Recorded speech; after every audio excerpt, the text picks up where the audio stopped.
Kitchen, dining আর guest রুমের জন্য blinds লাগাবো। মাপ নেওয়ার জন্য দোকান থেকে লোক এসেছে। ডিফারেন্ট টাইপ ম্যাটেরিয়াল আর ডিজাইন আছে। কিছু ব্লাইন্ডস টোটালি ব্ল্যাক আউট করবে, আর কিছু ব্ল্যাক আউট আর আলো দুইটাই করা যাবে। ডাইনিংয়ের জন্য আমি এই ডিজাইনটি সিলেক্ট করেছি। রান্নাঘরের জন্য পুরোপুরি ব্ল্যাক আউট হবে এমন ম্যাটেরিয়াল আমি সিলেক্ট করেছি। আর গেস্ট রুমের জন্য এই ডিজাইনটা সিলেক্ট করেছি।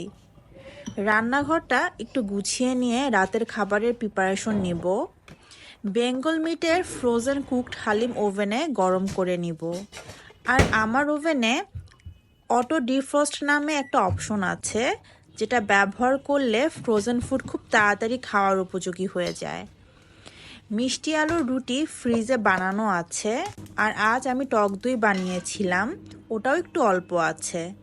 রুটিটা ভেজে নিব।